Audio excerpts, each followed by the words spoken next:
안녕하십니까. 운영2팀 김희용 대리입니다. 네, 오늘 교육을 맡게 됐는데요. 3월 달에는 CS 기본 교육에 대해서 CS가 왜 중요한지, 어떻게 해야 하는지, 기본적인 내용들을 좀 다뤄봤는데, 5월 달에는 보안 교육을 좀 하게 됐습니다. 자, 3월 달에 오셨던 분, 두 분 계시죠? 3월 교육 때 마지막 쪽에 사례들 좀 얘기를 할 때 블루보트를 소개를 했던 적이 있었어요. 기억나세요? 그때 이제 5월 달에 한국에도 오픈이 할 예정이다 라고 말씀을 드렸었는데 5월 3일 날 성수동에 오픈을 했죠. 혹시 뉴스 보셨나요? 네, 줄이 어마어마했죠. 밖에서 3시간 40분을 기다리고 실내 들어가도 40분을 더 기다렸대요. 커피숍? 네, 블루보틀의 커피숍이요. 네? 7시간. 7시간이요? 커피를 먹어요. 네, 인사의 길은 참 어려운 것 같네요. 참 그게 잘 될지 안 될지에 대해서 얘기가 많았었는데 그래도 지금 오픈발인지 아닌지는 좀 더 지켜봐야겠지만 일단은 자리를 잘 잡고 있는 것 같습니다. 오늘 교육 본론으로 들어가기 전에 그냥 지난번에 영상을 준비했었는데 오늘은 그냥 페이지로 하나 준비를 했습니다. 가트너라는 회사에서 만든 건데요. 가트너는 미국의 정보교육 기술 연구를 하는 곳이고 자문회사를 같이 겸직을 하는 회사입니다. 가트너라는 회사에서 2019년에 이슈가 될 만한 IT 분야에 대한 10가지 항목을 좀 정리해 놓은 내용인데요. 이렇게 보면 보기가 힘들어서 좀 번역을 했습니다. 네, 자율사물, 디지털 트윈, 블록체인, 증강 분석, 자율권을 가진 엣지, 인공지능 주도 개발, 몰입 경험, 스마트 공간, 디지털 윤리와 개인정보 보호, 양자 컴퓨팅이라는 10가지 항목을 가트너라는 회사에서 2019년 가장 핫한 이슈로 10가지를 추려놨습니다. 위에서부터 좀 보면 자율사물은 많이 아실 거예요. 자율주행 자동차, 뉴스로도 많이 나오고 있죠. 드론의 자동화, 그런 것들을 얘기를 하는 건데 2019년에 더욱더 상용화가 되고 발전이 많이 될 거다라는 얘기가 있었고요. 디지털 트윈은 수백억 개 존재하는 현실 세계에 존재하는 모든 물품을 디지털화 시킨 것을 얘기를 합니다. 그래서 지금 사물로 간단하게 예를 들면 컴퓨터, 의자, 사람, 카메라 이런 것들을 디지털화해서 디지털 상에서의 물건을 복제를 하는 것을 얘기를 하고요. 블록체인 부분은 다 많이 아시죠? 한참 핫했던 2018년부터 얘기가 나왔는데 2019년에도 더욱더 발전이 될 거다라는 얘기가 있었고 증강 분석, 자율권을 가진 엣지,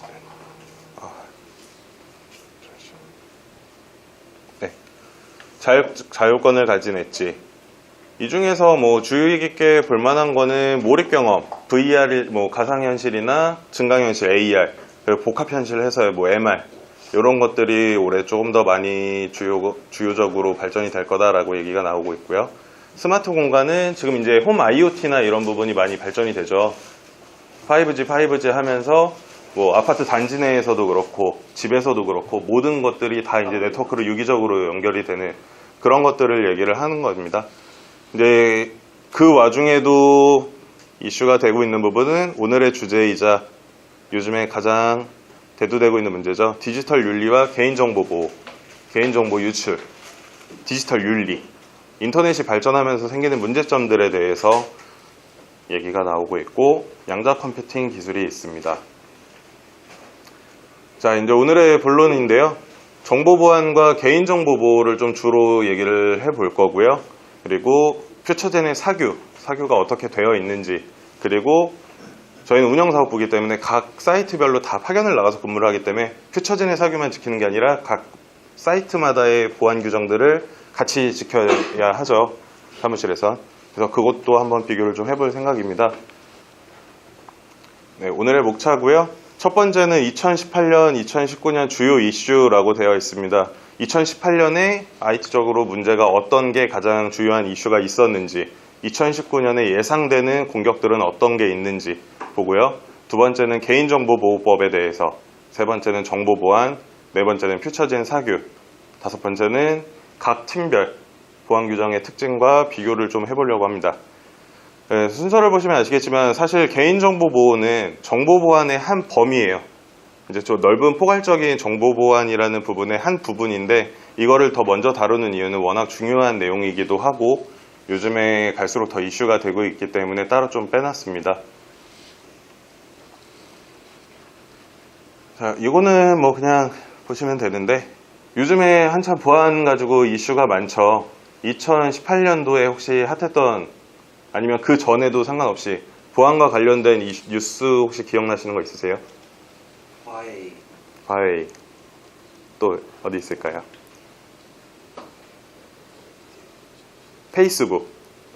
기억나세요? 페이스북 고객들 위치 정보, 뭐 개인 사이트 방문 기록 이런 것도 유출됐던 거 있었고요. 여기어때 어플. 숙박업소 어플인데 이제 그쪽에서도 개인 정보 유출이 좀 있었고요. 네이버. 네이버도 예전에 있었죠. 예. 요즘에 뭐 그런 개인정보가 워낙 유출되는 사례가 많아서 사실 경각심들이 좀 많이 없어졌어요. 그런 거 얘기하면은 어차피 내 정보 10원짜리인데 1원짜리인데 어차피 중국 가면 다 널려 있는데 별로 중요하게 생각을 하질 않는데 사실 이거는 굉장히 중요한 문제고요. 저희가 일하면서도 조심을 해야 되는 부분입니다. 지금 2014년부터 표로 나와 있는데 사실 2012년도, 13년도에 가장 많은 정보 유출에 대한 문제점이 대두가 됐었어요. 사례를 조금 준비를 했었는데 내용이 너무 길어질 것 같아서 좀 잘랐는데 간단하게만 설명을 좀 드릴게요. 2012년 12월에 NH 농협카드에서 2,500만 명 고객 정보가 유출이 됐었고요. 2013년 6월에 KB 국민카드에서 5,300만 명 개인정보가 유출이 됐었습니다. 2013년 12월에는 롯데카드에서 2,600만 명의 정보가 유출이 돼서 여태까지 네이버 포털 사이트에서 유출됐던 3,500만 건을 넘어서 역대 최다 1억 1,000만여 건 정보가 유출이 됐던 사례가 있었습니다. 이때는 대한민국 모든 경제활동 인구 중에서 75% 이상이 정보가 유출이 됐던 걸로 집계가 나오고 있고요. 이로 인해서 해외에서도 해외 전체를 통틀어서 세 번째로 많은 정보가 유출이 됐던 사례로 기록이 되고 있어요. 해외에서도 가장 많이 이슈가 됐었고 3개월간 영업정지 처분을 받는 등 좀 많이 이슈가 있었습니다. 이때 이 유출됐던 이유가 이제 금융 프로젝트를 위해서 다른 기업에서 들어와서 직원이 일을 했는데 그 금융 프로그램을 개발을 하면서 고객 정보들을 USB로 빼놨었어요. 그걸 팔았던 일이었습니다. USB 뭐 휴대용 저장 장치 지금 사이트들에는 다 보안이 걸려 있으시죠. 사용이 아마 많이 안 되시는 걸로 알고 있는데 예전에만 하더라도 이런 것들이 많이 이슈가 되지 않았기 때문에 유출이 많이 되는 사례가 있었고 그로 인해서 지금 계속 보안이나 이런 부분이 강화가 되고 있습니다. 2018년, 2019년 주요 이슈인데요. 이 부분은 2018년 12월에 사이버 트레이드 인텔리전스 네트워크라고 해서 사이버 위협 네트워크 세미나가 있었어요. 세미나에서 안랩, 이스트 시큐리티, NSH, 하우리, 인카인터넷, 비스캔, 기사 등에서 각자 한 주제씩을 맡아서 이제 보안에 관련된 세미나를 진행을 했었는데 그거를 좀 요약을 해놓은 내용이고요. 페이지는 2018년에 있었던 이슈 내용 그리고 2019년에 이 벌어질 예상되는 문제에 대해서 페이지가 구성이 되어 있습니다. 한 가지 주제씩 다음 장부터 좀 보도록 하겠습니다. 첫 번째는 안랩에서 준비를 했던 다양한 경로를 통한 크립토 재킹 확산에 대한 문제인데요. 다양한 경로, 토렌트, 그리고 유포 기법, MS-17 공안화공으로 공안화공을 통해서 유포가 됐던 것, 그리고 기업 서버를 대상으로 마이너 악성 코드에 감염이 됐던 사례, 백신의 업데이트 방해 및 감염 인지가 어렵도록 교묘하게 동작하는 것을 주제로 했었습니다. 이제 뭐 토렌트 같은 거는 다들 아시죠? P2P, 뭐 파일에 악성 코드를 끼워서 들어오는 거. 유포기법 MS-17 공안화공이라고 되어 있는 부분은 공유 프로토콜 중에 하나인 SMB 프로토콜에서 취약점이 발견이 됐습니다. SMB 프로토콜은 대부분 복합기에서 공유 기능을 할 때 많이 사용을 했었어요. 공유 스캔을 뜬 페이지를 각자의 PC들로 보낼 때 SMB를 많이 썼는데 이게 한참 이슈가 되면서 SMB를 막고 FTP로 전환을 하고 사례가 있었습니다. 2019년에는요, 모바일 기기의 보편화로 인한 채굴 악성 앱이 유포가 될 것이다 라고 전망을 했고요. 취약한 IoT 기기를 대상으로 대량 감염, 채굴을 시도할 것이다. 웹 브라우저에서 동작하는 채굴 스크립트가 유포되는 게 계속 지속될 것이다 라고 얘기가 나오고 있습니다. 두 번째는 이스트 시큐리티에서 나온 소셜 네트워크를 이용한 악성 코드 유포입니다. 페이스북 해킹, 작년에 이슈가 좀 많이 컸죠. 인스타그램, 카카오톡, 혹시 이게 어떤 내용인지 아시나요? 인스타그램이나 이런 부분이 계정 사칭해서 이제 부모님께 자식인 것처럼 해서 이제 돈을 송금해달라, 아니면 지인들한테 카톡이 유포가 돼서 돈을 입금 좀 해달라, 급하다, 이런 것들이 있었고요. 무료 항공권 드려요, 이것도 SNS 상으로도 있지만 실제 오프라인으로도 이게 벌어지고 있습니다. 집에 우편으로 항공권이 배달이 돼요. 무료 티켓이라고, 이벤트에 당첨되셨다고. 근데 그거를 사용을 하려면 특정적인 숙박업소나 뭐 음식점들을 다 이용을 해야 되는데 그 요금이나 이런 부분이 많이 문제가 되는 부분이 있었는데요. 지금 19년에도 소셜 네트워크를 통한 대규모 악성 코드가 유포될 것이다 라고 전망을 하고 있습니다. 그리고 허위 프로필을 이용한 미인계 SMP, 소셜 네트워크 피싱이죠. SNS를 이용한 맞춤형 APT. APT는 뒤에도 나올 텐데요.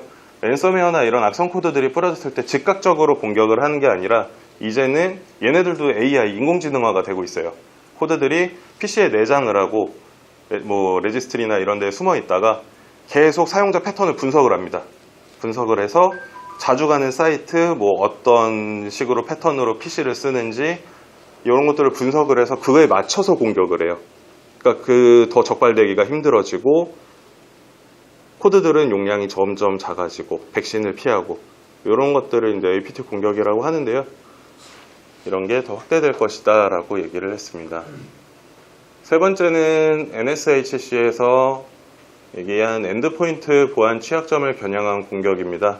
매크로와 같은 일반 소프트웨어의 정상 기능을 악성 코드 감염 기법으로 활용하는 것이 증가가 되고, 인증서 도용과 정상 소프트웨어의 업데이트 기능을 이용한 악성 코드 유포, CPU에 존재하는 취약점을 이용한 공격 코드 공개. CPU는 인텔에서 멜팅 다운 현상 때문에 이슈가 됐던 거 혹시 뉴스 기억나세요? 네. 그때 있었던 얘기뿐만 아니라 지속적으로 얘기가 나오고 있는 부분입니다. 2019년에는 스크립트 악성 코드와 윈도우 OS의 시스템 관리 기능을 이용한 공격이 심화될 것이다 라고 얘기를 했고요. 공개용 코드와 모의 해킹 소프트웨어를 이용한 공격이 심화될 것이다. 보안 소프트웨어의 정상 기능을 악성 코드 감염 및 제어 수단으로 활용한 공격이 심화될 것이다. 여기서의 특징은 이제 공격들이 예전처럼 단조로운 패턴이 아니라 다 밑으로 숨어 들어가고 변조가 되고 인공지능화 돼서 자동으로 변조를 하게 되는 더 심화된 코드들이 증가가 될 것이다 라고 예상을 하고 있습니다. 네 번째는 지능화된 스피어 피싱과 APT 공격. APT 아까도 나왔었죠. 암호화폐, 부동산, 증시 등 민감한 사회 이슈를 이용한 공격이 지속됐었고요. 전통적인 소재 역시 꾸준히 등장. 이력서, 저작권 위반, 무료 폰트 같은 거 인터넷 다운받을 때 잘못 걸리면 랜섬웨어 걸리거나 코드에 감염되기도 합니다. 그런 것들을 얘기를 하고 있고요. 워터링홀을 통해 액티브엑스를 이용한 APT 공격. 워터링홀은 이제 사자가 먹이를 먹을 때 우물 근처에서 매복을 하고 있다가 잡아먹는 거를 이제 뜻하는 의미인데요. 이것도 똑같이 사용자가 어느 사이트에 접근을 하는지를 계속 지켜보고 있다가 이제 그 자주 가는 사이트를 감염을 시켜놓고 대기를 하다가 그 사이트에 들어갔을 때 감염을 시키는 공격을 얘기합니다. 2019년에는 인공지능 기술로 강화된 개인 맞춤형 스피어 피싱 메시지 및 공격이 등장할 것이다 라고 얘기를 했고, 가짜뉴스 등 자극적 이슈 소재를 이용한 악성 코드 유포 가능성이 증대될 것이다. 보안이 취약한 중소기업을 대상으로 한 APT 공격이 증대될 것이다 라고 바라봤습니다. 자, 인카에서 발표한 사물인터넷을 겨냥한 신종 사이버 위협입니다. 홈 IoT나 이런 서비스들이 증가가 되면서 IP 카메라, 음성 인식 스피커, 스마트카, 교통 시스템, 전력망 뭐 다 그런 IoT에 관련된 요즘 한참 나오는 5G 기술이 올라가면서 일어날 수 있는 문제점들에 대해서 얘기가 나왔었고, 노르마라는 회사에서는 IP 카메라, 스마트 냉장고, 차량 블루투스를 해킹하는 것을 직접 시연하면서 그 문제점을 부각시키기도 했었고요. 지금 음성인식 스피커나 이런 것도 노르마 쪽에서 해킹을 직접 해서 뭐 한 1분도 안 걸리는 시점 만에 해킹을 직접 하는 것을 보여주기도 하고요. 요즘 신축 아파트들에 보면은 대문이 열리면 이제 월패드에서 인식이 되고, 월패드로 누르면은 자동으로 대문이 열리잖아요. 그것도 이제 무선으로 동작을 하게 되는데, 월패드에서 문 열림 버튼을 눌러서 대문이 열리는 과정에서 나오는 네? 현관문. 네, 현관문이 열리는 과정에서 송출되는 무선 신호를 복사를 해서 그거를 증폭시켜서 역으로 해킹을 하는 그런 것도 이제 가능하다고 합니다. 2019년에는 IoT 본넷의 변종 및 다양한 본넷 출현으로 IoT 기기의 좀비화가 증가될 것으로 보고 있고요. 본넷을 이용한 디도스 공격으로 블록체인 및 암호화폐 네트워크 공격이 더 증가될 것이다 라고 얘기를 했습니다.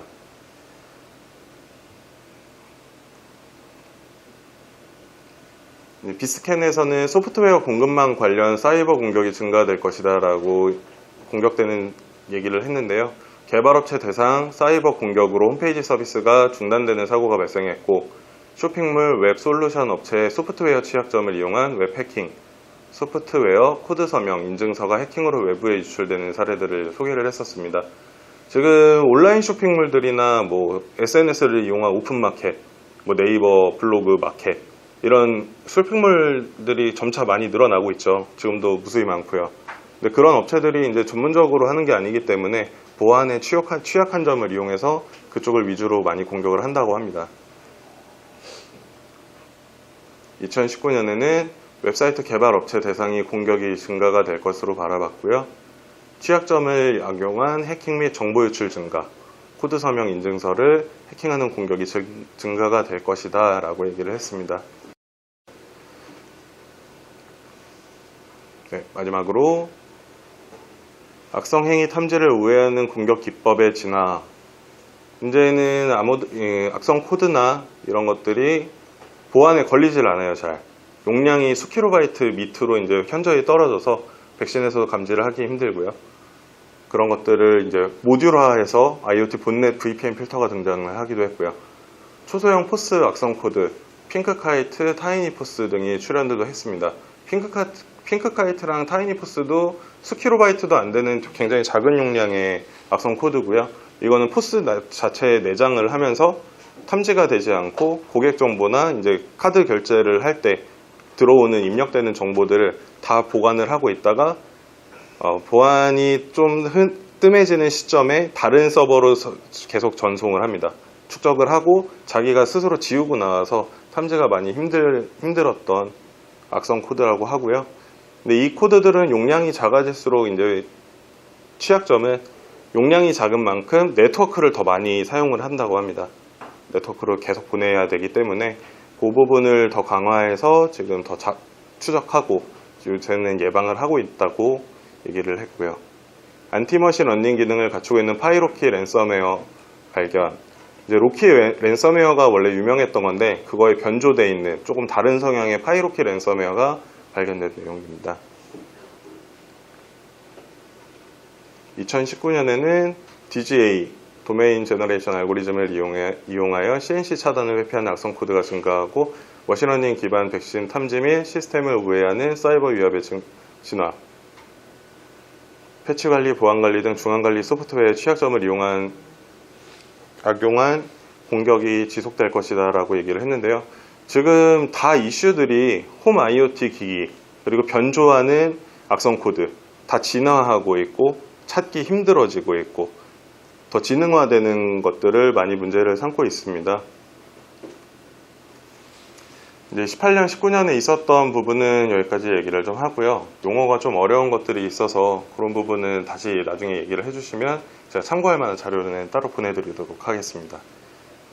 이제 개인정보 보호입니다. 간단히 영상 하나만 보고 진행을 하겠습니다.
네, 이게 실제로 있었던 얘기고요.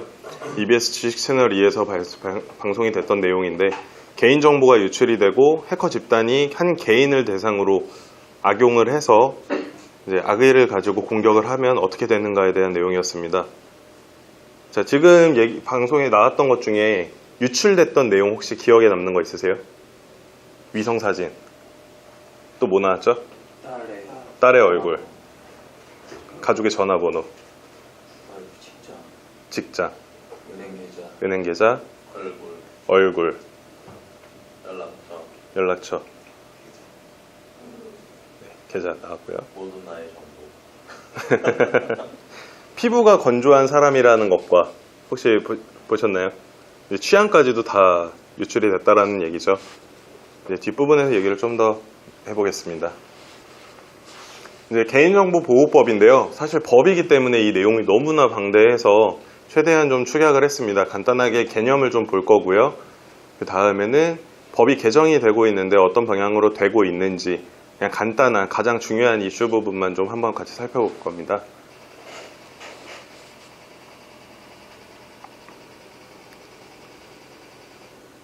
네, 이 법은 개인정보보호법의 개념은 개인정보의 처리 및 보호에 관한 사항을 정함으로써 개인의 자유와 권리를 보호하고 나아가 개인의 존엄과 가치를 구현함을 목적으로 한다가 이 법의 원칙입니다. 이 법은 2011년 3월 29일에 공공기관의 개인정보 보호에 관한 법을 폐지하고 더 범위를 확대했습니다. 그리고 2011년 9월 30일에 정식적으로 시행이 됐고요. 그 이후에도 많은 제정이 되고 시행이 됐던 부분이 있었는데 다 이제 생략을 하고 가장 중요했던 이슈는 2013년 8월 6일 날 이제 주민번호 수집을 원칙적으로 금지하는 것에 대해서 개정을 했습니다. 개인정보 하면 대표적으로 이제 주민번호가 좀 많이 대두가 되고 있는 부분이죠. 네, 주민번호의 장점이 뭘까요? 네, 단 하나. 또 뭐가 있을까요? 주민번호가 같은 사람 혹시 보셨나요? 주민번호는 각자 태어나게 되면 다 부여를 받게 되고 죽을 때까지 사용을 하게 되죠. 그리고 중복값이 없습니다. 혹시 DB나 뭐 액세스나 이런 걸 프로그램 짤 때 보면 테이블마다 이제 프라이머리 키를 지정을 하게 됩니다. 그 프라이머리 키 기본값의 특징은 널 값이 그 공백이 있으면 안 된다. 중복이 되면 안 된다. 라는 두 가지 그 특징이 있는데 주민번호는 이것에 딱 부합을 해요. 일단 중복되지가 않고 주민번호가 없는 사람은 없죠. 등록이 되어 있는 사람 중에. 그렇기 때문에 모든 사이트들에서 회원가입을 받을 때 주민번호로 이거를 기본 코드값을 지정을 많이 해서 옛날에 생각하시면 모든 사이트를 가입할 때 주민번호를 다 기입을 했어요. 그리고 공공기관이나 이런 곳에서 처리를 하는 데 있어서 주민번호는 굉장히 유용한 기능이 있었습니다. 근데 인터넷이 발전을 하게 되면서 그렇게 홈페이지 상에서 다 개인정보, 그 주민번호를 수집을 하고 그러면서 문제가 많이 발생이 됐죠. 주민번호에는 생각보다 많은 개인정보들이 들어있습니다. 일단 생년월일 6자리가 들어가죠. 그 다음에 뭐 들어가죠? 뒤에 7자리에? 네? 지역 들어가는 거 아시네요. 일단 성별 들어가죠. 첫 번째 자리에.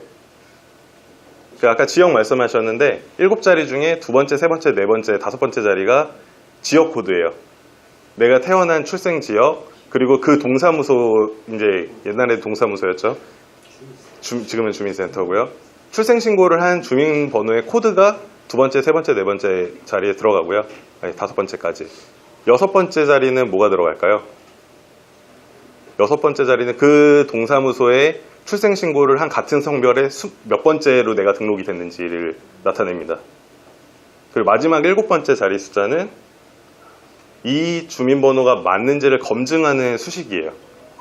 이제 뭐 다 더해서 곱하고 빼고 막 이런 수식들을 해서 나온 나머지 값을 이제 마지막 자리로 갖다 쓰는데 옛날에는 지금처럼 계산기나 이런 게 보편화가 안 돼 있었죠. 주판으로 주판으로 계산하라고 하던 시기였기 때문에 그런 공식으로 이 주민번호가 합당한지 아닌지를 많이 얘기를 했었습니다. 90년대, 뭐 2000년대 초반까지만 하더라도 게임 사이트나 이런 데 할 때 주민등록번호 생성기 써보신 적 있으세요? 기억나세요? 되게 오래됐죠.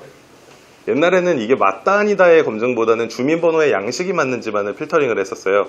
옛날에 주민번호 생성기로 해서 뭐 게임이나 이런 거 할 때 사용도 많이 하기도 했었죠.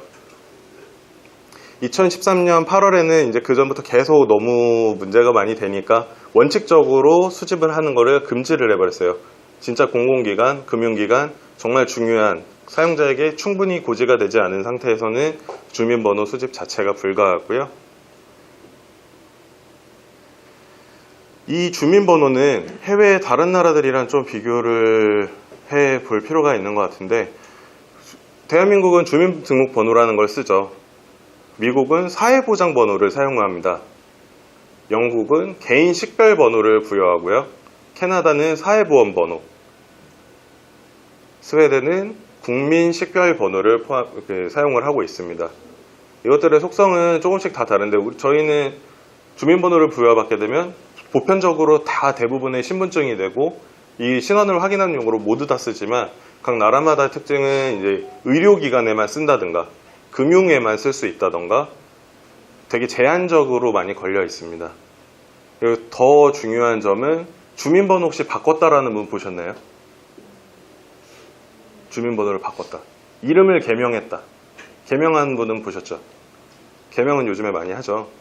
주민번호도 지금 얘기가 나오고 있어요. 정보가 유출이 돼서 피해를 입은 사람들이 내 주민번호를 변경을 하고 싶다. 그래서 이제 그 부분도 대두가 돼서 법원에서도 실제 판례가 나오고 있고 앞으로 주민번호를 변경할 수 있게끔 하는 제도를 마련을 하고 있습니다. 이런 미국이나 영국, 캐나다, 스웨덴 같은 경우는 이로 인해서 문제가 발생을 했을 때 얼마든지 자기가 원하는 때에 번호를 바꿀 수가, 새로 발급을 받을 수가 있습니다. 주민번호는 지금 그렇게는 안 되고 있죠. 아직까지 바뀐 사람은 없고요. 개인정보의 범위인데요. 지금 주민번호 하나만 얘기를 했습니다. 근데 주민번호 하나만 개인정보일까요? 개인정보가 어디까지인지 범위에 대해서 먼저 볼 텐데, 개인정보는 개인에 관한 정보로서 자연인에 관한 정보만 해당된다. 법인이나 단체의 정보는 법률에 따라 보호되는 개인정보의 범위에 해당되지 않는다라는 거고요. 생존하는 개인에 관한 정보, 법률상의 개인정보는 생존하는 자연인에 관한 정보만 해당된다. 이미 사망을 했거나 이제 병원에 입원을 했는데 사망 판정으로 볼 수 있는 코마 상태이시거나 장기간 그런 분들은 개인정보보호법의 법률의 개인정보로는 볼 수 없다라고 지정이 되어 있고요. 생존하는 특정 개인을 알아볼 수 있는 정보, 이 부분은 내용은 긴데 단순하게는 이름, 김희웅 이거 하나만으로 개인정보가 될까요? 동명이인의 사람들이 많기 때문에 저라는 한 인물을 특정하기가 힘들죠. 근데 김희웅 플러스 뭐 수원 어디 거주 중, AK 플라자 수원점 근무 중 이라는 정보가 더해진다면 저를 특정을 할 수가 있겠죠. 이때 이 정보들이 다 개인정보가 된다라는 내용을 얘기를 하고 있습니다. 이제 개인정보를 얘기하다 보면 민감정보랑 고유식별 정보를 얘기를 들어보셨을 거예요. 민감정보 검사, 고유식별 정보. 이 부분은 개인정보보호법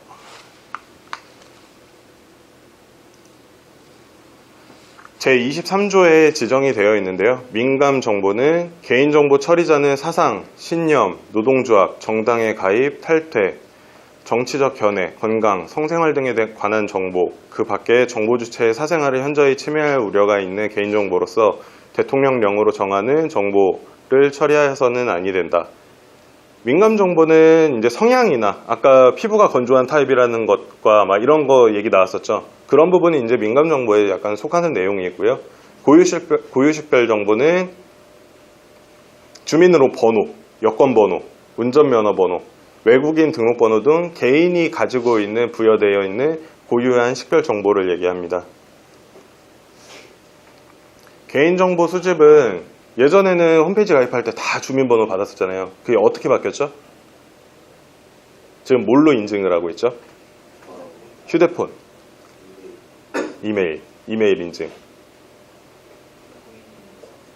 공인인증서, 네, IPN이 있죠. 지금 가장 근본적으로 하고 있는 거는 1차적으로 간단한 사이트들은 다 생년월일만으로 마무리가 되고 있고요. 그 외에 본인 인증이 필요한 부분은 휴대폰 본인 인증과 IPN 인증으로 많이 대체가 되고 있습니다. IPN 인증도 완벽한 솔루션은 아니에요. IPN 자체의 개인정보가 유출된 적이 있었죠. 근데 지금 정부에서는 계속해서 IPN을 사용을 하겠다라는 거를 고수를 하고 있고, 주민번호의 단점이 좀 크게 있습니다. 단점 첫 번째는 아까 말씀드렸다시피 변경이 불가하다. 그리고 두 번째는 너무 많은 개인정보가 담겨 있다. 그래서 이 주민번호 자체 체제를 바꿔버리는 것도 지금 얘기가 나오고 있다고 합니다.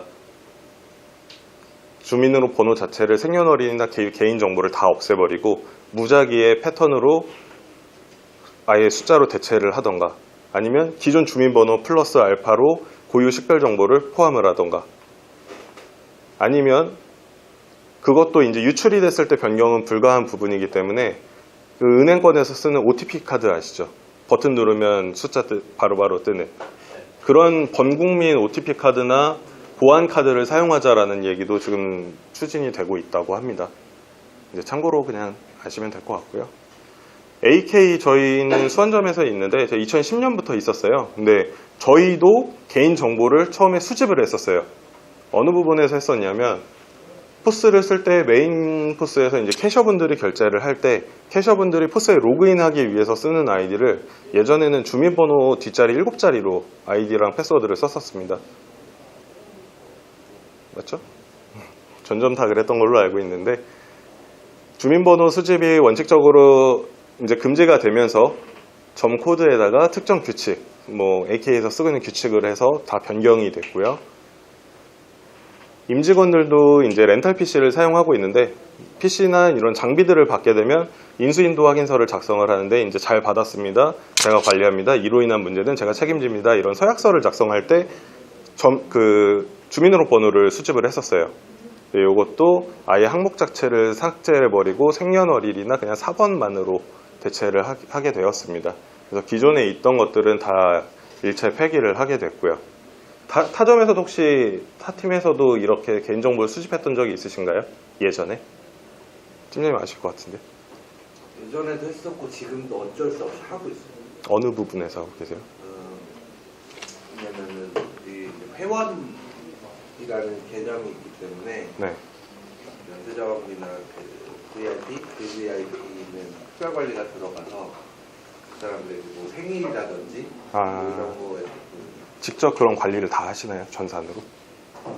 우리가 관리하는 건 아닌데 일단은 열람이 가능한. 회사 차원에서 되고 열람은 원래 불가능한데 우리는 그 소스를 디버깅하는 프로그램이 있어서 내가 열람하려면 열람할 수 있는 게 있어요.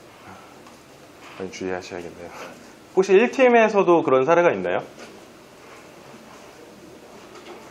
1팀에서 오신 분 안 계신가요? 넘어가겠습니다. 이제 개인정보보호법은 방금 했던 그냥 주요 이슈 포인트들만 찍은 걸로 넘어가려고 합니다. 기억하셔야 될 건 범위, 개인정보가 어디서부터 어디까지 해당이 되는지, 민감정보랑 고유식별정보의 차이점, 그리고 주민번호가 왜 수집이, 언제부터 수집이 금지가 됐고 수집을 하면 안 되는지, 이런 부분들 아시면 될 것 같고요. 정보보안은 참 범위가 넓어요. 이제 관점에서 보자면 관리자의 관점에서 볼 수 있고, 사용자의 관점에서 볼 수 있고, 고객의 관점에서 볼 수가 있고요.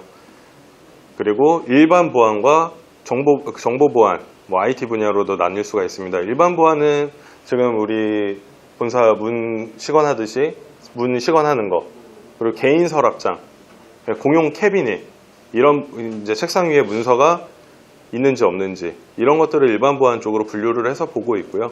정보 보안 쪽의 항목에서는 내 PC가 얼만큼 잘 관리가 되고 있고, 서버실에 대한 관리, 뭐 이메일 관리, PC에 있는 개인정보에 대한 부분들이 이제 정보 보안으로 들어갑니다. 5개 문항이 있는데요. 기밀 정보를 개인 USB로 자유롭게 복사 저장할 수 있다. 해당하시는 데 있나요? 저희 해당하죠. AK. 고객사 개인정보를 직원 컴퓨터 C드라이브에 저장한다. 네.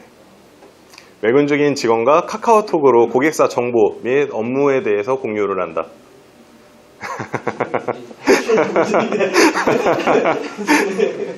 퇴사한 직원이 PC를 포맷하거나 이제 자기가 만들었던 문서라고 업로드 파일들을 다 삭제를 하고 가서 중요한 데이터를 유실을 한 경험이 있다. 이제 근무하는 직원이 피싱 사이트나 뭐 이제 감염이 돼서 회사 컴퓨터가 랜섬웨어, 바이러스에 걸린 적이 있다. 아, 없네요. 아, 있으신가요? 네. 요즘에는 워낙 흔한 일이기도 하고 이제 조심한다고 조심을 하더라도 외부에서 들어오는 경우가 굉장히 많기 때문에 100% 안전할 수는 없죠. 정보 보안의 특징을 다음 장에 좀 볼 건데요. 그 전에 중소기업의 보안 현황입니다. 2017년 중소기업 기술보호 수준 실태 조사에 대한 통계고요. 중소벤처기업부에서 조사한 내용입니다. 대부분의 유출은 퇴사한 전 직원이 69% 정보가 유출이 된다고 해요. 여기서의 정보는 뭐 제조업이나 이런 기술직에서의 진짜 중요한 기밀도 될 수 있지만 저희로 보면은 운영하는 데 필요한 노하우, 문서, 레이아웃, 뭐 서버 구성도, 네트워크 구성도 이런 것들도 모든 게 다 정보에 포함이 되겠죠. 이거를 알고 있다는 것 자체만으로도 유출될 가능성이 있다는 거고요. 현 직원 14%, 협력업체. 이제 아까 그 은행권 사례를 들었을 때 외부에서 프로젝트 때문에 들어왔다가 USB로 이렇게 빼가는 경우 많지는 않지만 그래도 8% 정도 비율을 차지하고 있다고 합니다. 유출되는 수단으로는 1위는 역시 휴대용 저장 장치, 외장하드나 USB가 대표적이고요. 2위는 핵심 인력 스카우트, 3위는 복사나 절취, 4위는 이메일을 통한 유출, 5위는 스마트폰 카메라라고 합니다. 유출의 피해 유형은 경쟁사로의 유출, 주요 기술 인력 빼가기, 내부 직원의 유출, 거래 관계에서 유출되는 사례가 있었다고 합니다. 이제 대기업을 제외하고는 사실 보안에 관련된 팀을 따로 구성을 하기도 힘들고 보안에만 업무를 하는 인원을 따로 구성하기도 힘듭니다. 인력이 부족하기 때문이고 예산도 부족하고 사실 보안이라고 했을 때 어디서부터 어디까지를 보안의 범위로 두고 지정을 해야 되는지도 굉장히 넓은 범위이기 때문에 보안에 좀 소극적일 수밖에 없는데요.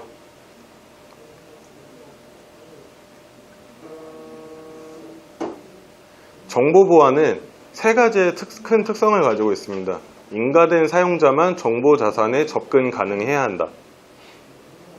인가된 사용자만 정보 자산에 대해 변경 가능해야 한다.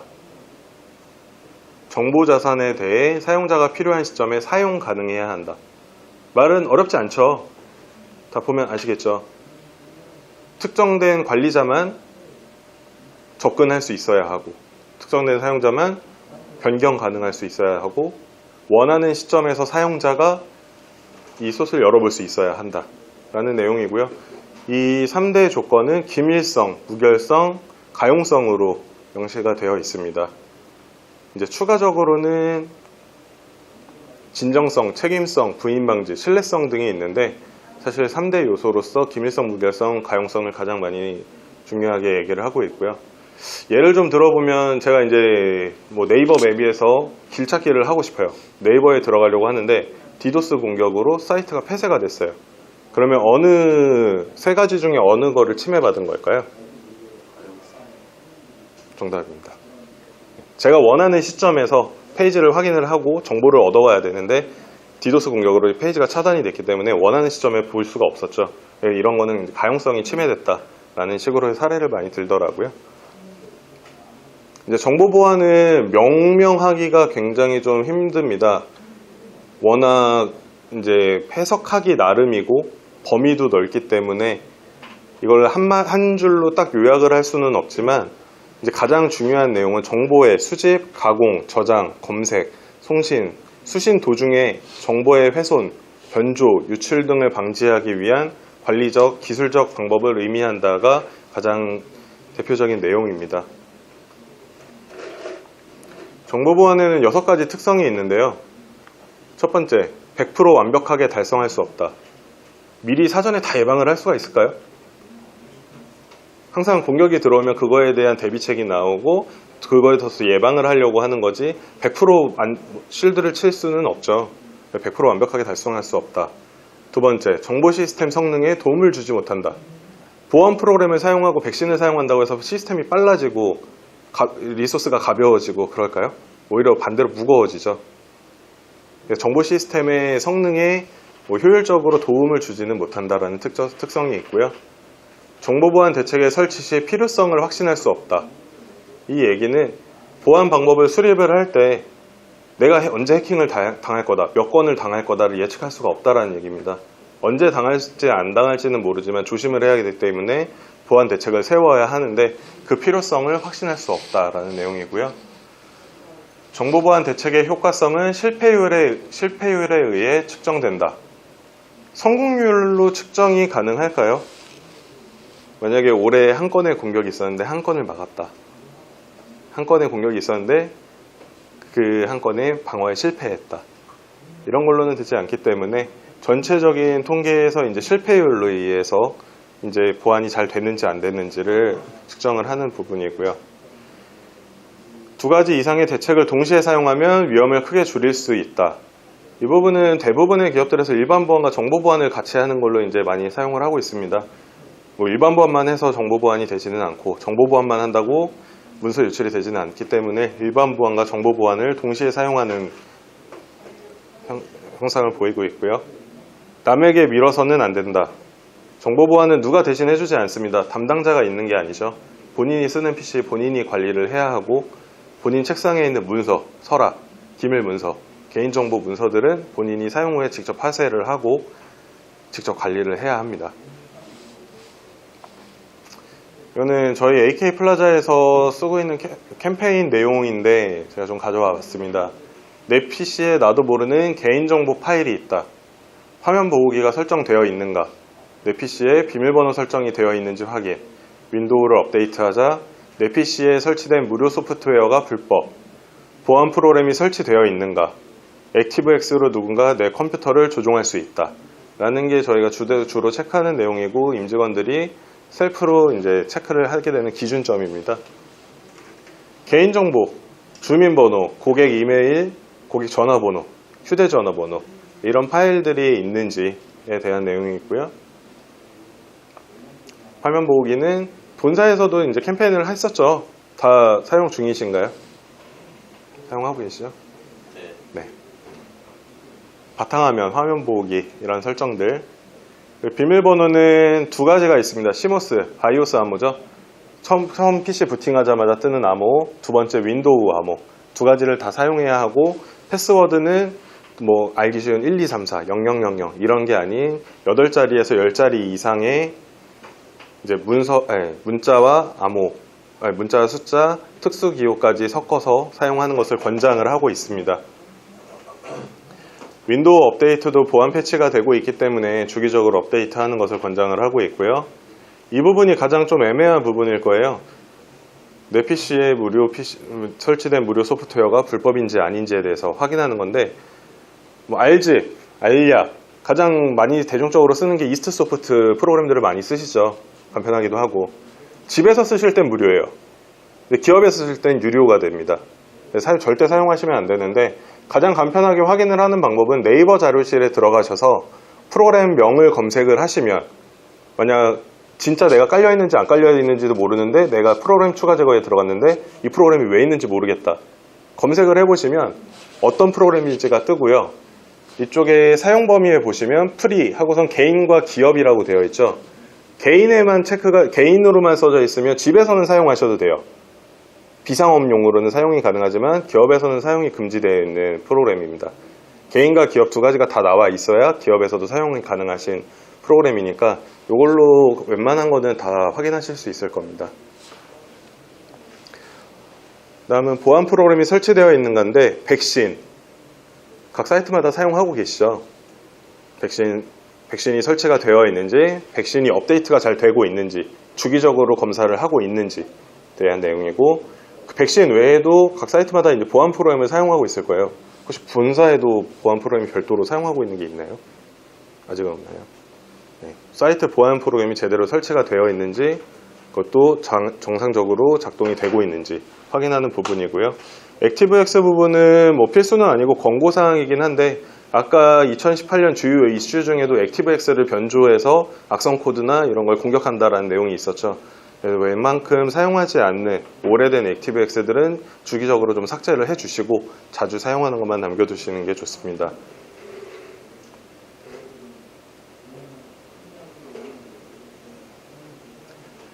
기업 무료 라이센스 소프트웨어와 사용 불가 소프트웨어인데요. 대표적으로 이제 사용 가능한 소프트웨어들을 좀 모아놨어요.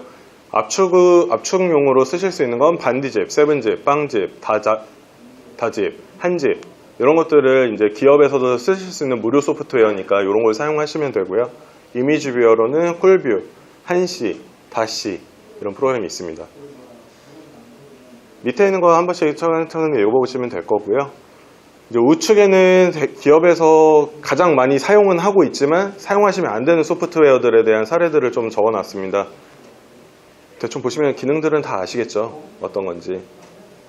본인이 혹시 사용하고 있는 게 있다면 돌아가시면 복귀하시면 다 삭제를 하셔야 하고요. 무료판으로 설치를 하셔야 됩니다.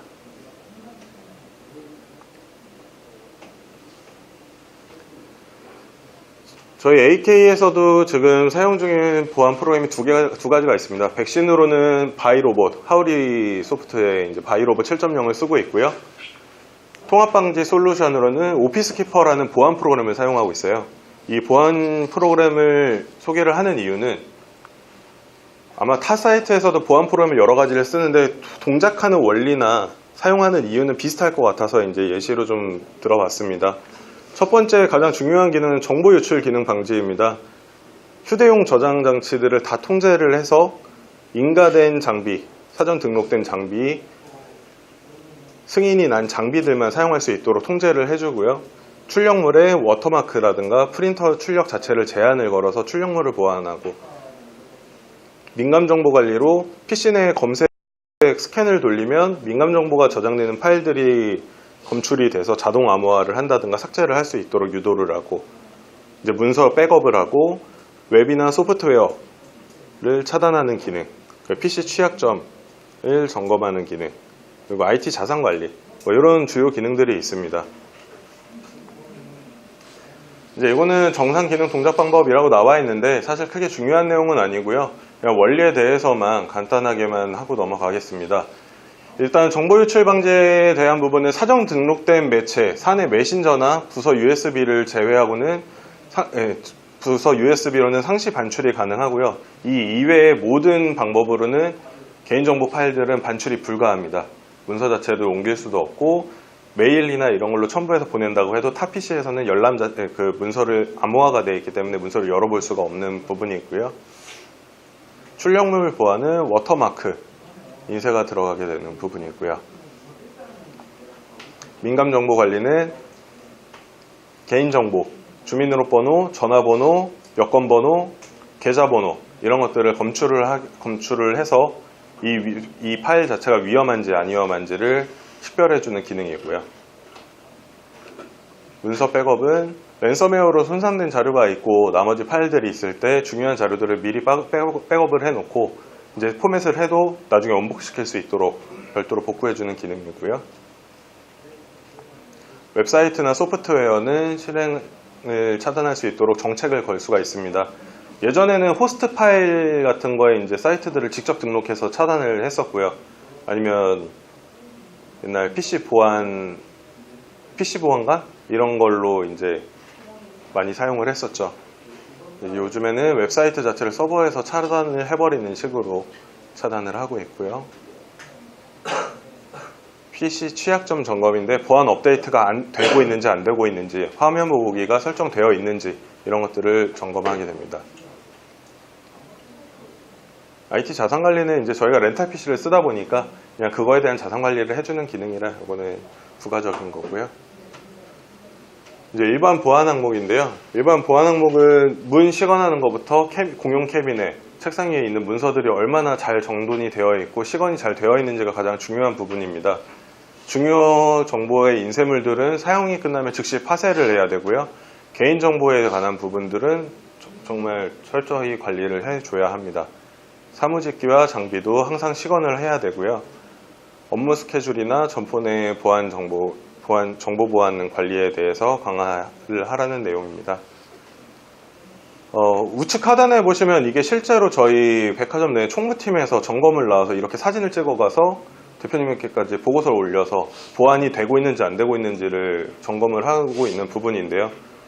문서를 파쇄를 하고 폐기를 해야 하는데 그냥 구겨서 버린다던가 그냥 두세 번 쭉쭉 찢어가지고 버린다던가 이런 거는 정식적으로 문서에 파쇄가 된 부분이 아니기 때문에 그런 부분도 다 걸리게 됩니다. 혹시 드라마나 영화에서 파쇄된 문서 다시 복원하는 거 보셨나요? 얼마 전에 닥터 프리즈나 뭐 이런 데서 좀 나왔었죠. 편지 같은 거 복원하는 걸로. 이게 파쇄에도 등급이 있습니다. 보면은 P2 등급 뭐 이 정도까지는 얼마든지 시간만 있다면 복원이 가능하겠죠. 이런 거는 파쇄됐다라고 볼 수가 없는 부분이고요. P3 등급 이상은 돼야 이제 정식적으로 파쇄가 됐다라고 하고 실제로 이런 보안 문제가 발생했을 때 이런 걸로도 판별을 하는 기준이 된다라고 합니다. 이거는 그냥 참고해서 보시면 될 것 같고요. 이제 저희는 퓨처젠 본사에 소속이 되어 있기 때문에 본사의 보안 규정은 어떠한지 지금부터 하나 볼 텐데 이거는 경영지원본부에 요청을 해서 받은 파일들입니다. 제가 편집을 하기에는 좀 내용이 방대해서 편집을 하는 것보다는 직접 보여드리는 게 낫겠다 싶어서 이렇게 링크를 걸었고요. 맨 앞에서부터 그냥 간단하게만 보고 넘어가겠습니다. 맨 처음 사원 인적 자료는 팀장님들은 많이 보셨죠. 신입사원이 입사를 하게 되면 서약하게 되는 내용 중에 인사기록 카드를 작성을 하고 개인정보 수집 및 활용 동의서 저희도 받습니다.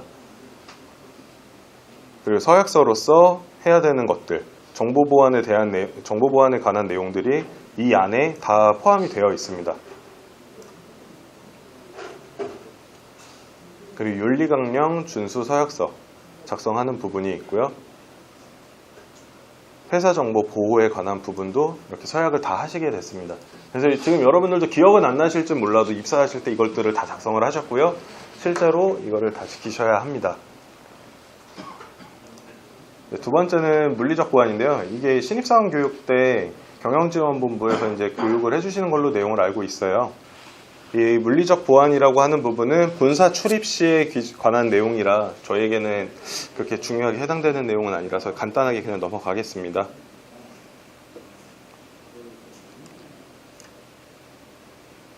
이제 방문 절차인데 사전 예약, 통보, 방문 허가, 출입카드 작성하고 면담을 하고 퇴실을 한다. 통제구역을 출입할 때 수행되는 부분, 자산을 처분할 때 어떻게 해야 하든지,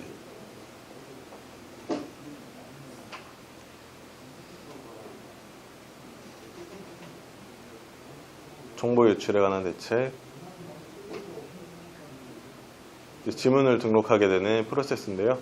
이거는 게시판에 나중에 PPT가 올라갈 예정이니까 같이 첨부해서 올릴 테니까 그때 한번 자세히 좀 보시면 좋을 것 같습니다.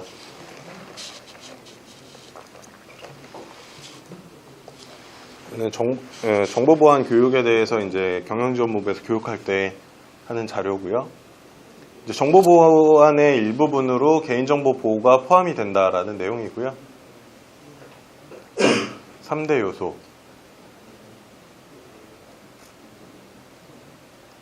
정보보안의 개념,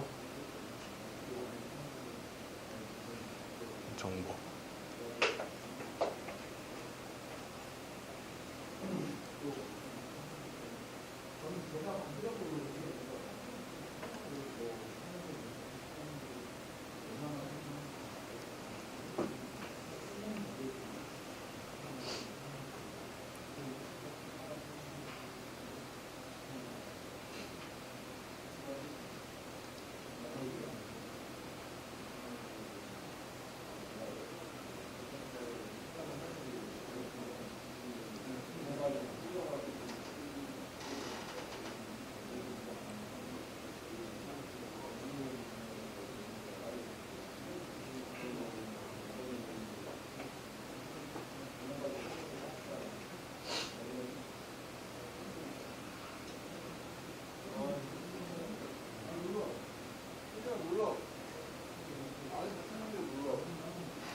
이렇게 이게 PPT로 구성이 돼 있었는데 지금은 그냥 쭉 넘겼죠. 그냥 간단하게만 보시고 나중에 게시판 통해서 한 번씩 자세히 읽어보시는 게 좋을 것 같아서 이거에 대한 설명은 좀 생략했습니다.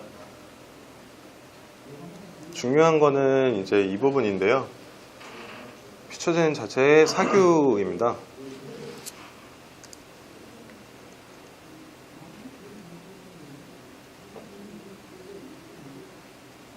보안 관리 규정 이거 보신 적 있으신가요?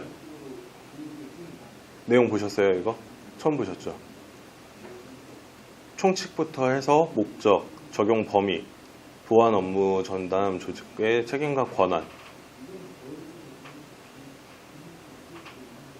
이런 게 다 문서로 명시화가 돼 있었는데 사실 저도 이거를 준비하면서 처음 보게 됐습니다. 이거는 저희 게시판에 같이 공유가 되면 좋을 것 같아서 같이 올릴 텐데요. 내용이 좀 상당히 길죠. 지금 이거는 다 볼 수가 없기 때문에 그냥 좀 넘어가도록 하겠습니다. 보안관리 항목인데요. 실제로 이것도 경영지원본부에서 운영을 하고 있는 거니까 이것도 참고해서 같이 보시면 좋을 것 같습니다. 여기도 관리적 보안이나 일반 보안에 관한, 기술적 보안에 관한 내용, 일반 보안에 관한 내용이 다 들어가 있거든요. 이쪽에 해당하는 내용들이 각 사이트마다 있는 곳에서 100% 적용이 되시지는 않겠지만 비슷하게 이제 우리 점은 어떻게 운영이 되고 있는지, 보안이 잘 되고 있는지 체크를 좀 해보셔야 될 것 같습니다.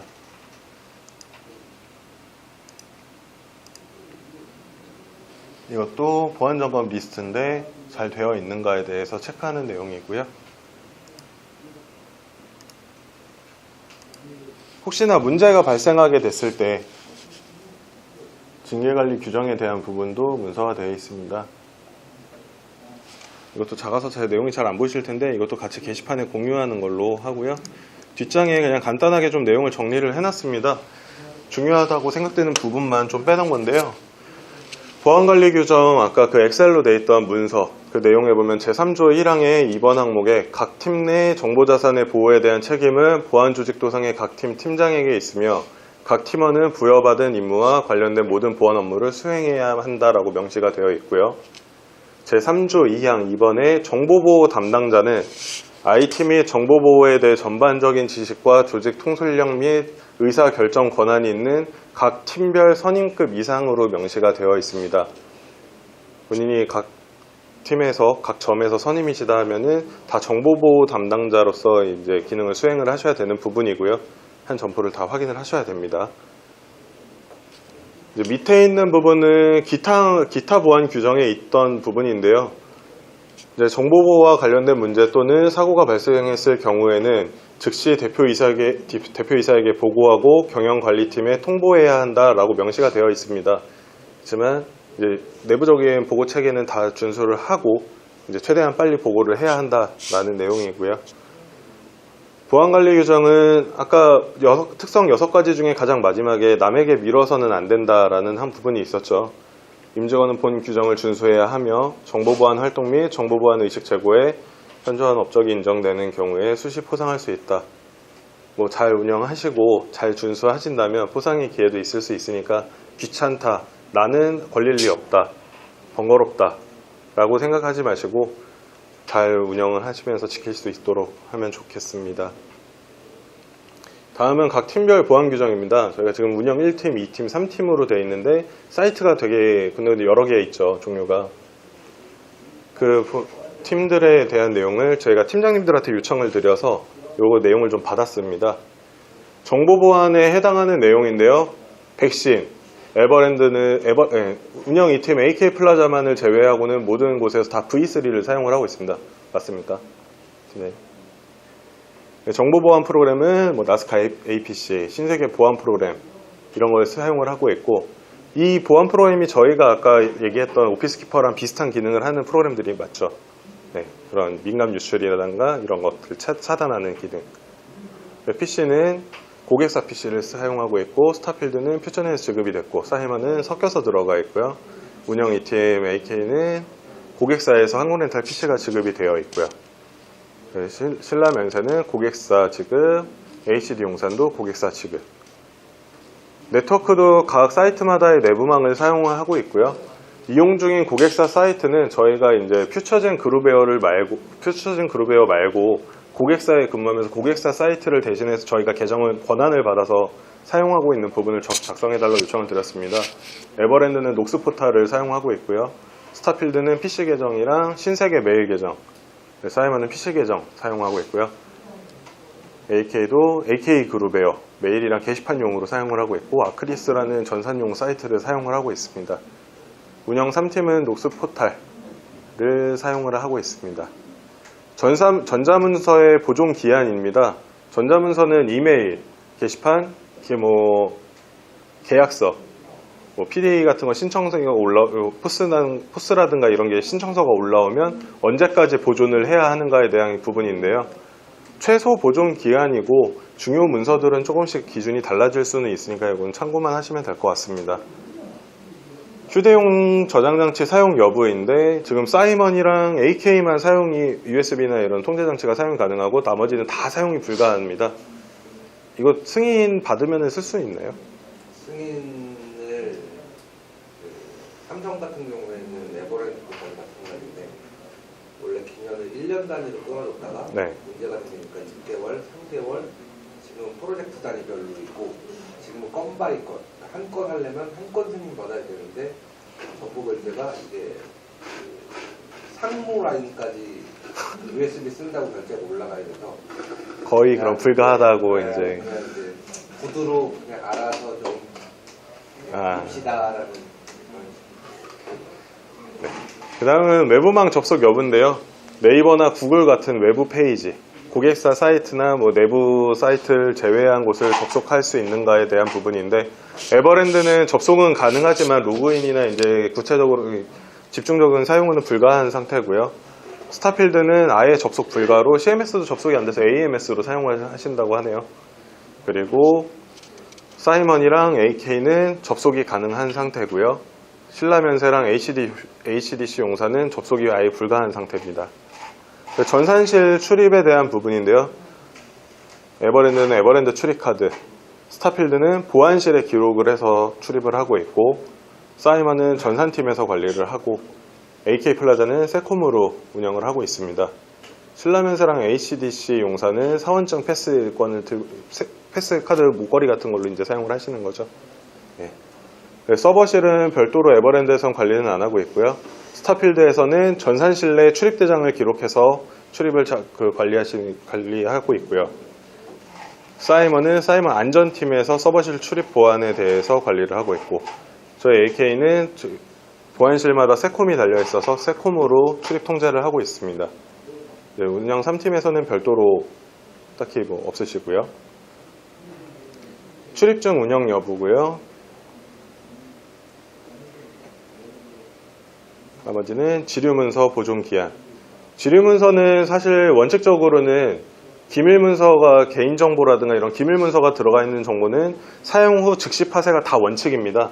근데 이제 개인정보가 없는 범위 내에서 주요 문서가 있다던가 도면이라던가 이런 것들을 보관을 무조건 해야 할 때 언제까지 보관을 하고 폐기를 해야 하는가에 대한 내용이고요. 지금 에버랜드 같은 경우는 지류문서는 전체 파쇄에서 사용을 하지 않는다고 하고요. 스타필드는 대비 외 파쇄, 사이먼도 대비 외 파쇄, AK는 2년 정도 저희는 신청서를 보관을 했다가 그 보존 기한이 지나면 파쇄를 하고 있습니다. 신라면세는 대비 파쇄, HDC 용단도 대비 외 파쇄 이렇게 하고 있고요. 나머지 공용 캐비넷이나 개인들이 사용하는 서랍은 모두 다 시건을 하고 다니신다고 되어 있습니다. 시건 같은 부분도 좀 자주 놓칠 수 있는 부분인데, 다음날이 휴무가 아니더라도 다음날 출근이더라도 퇴근 시에는 항상 잠가 놓고 출퇴근을 하셔야 합니다.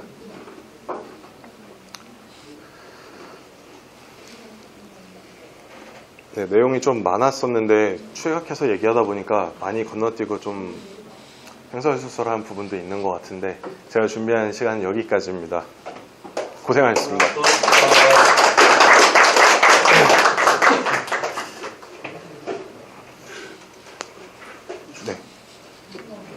아, 그거 이거요? 샀어? 네. 이거 하느라고 샀습니다.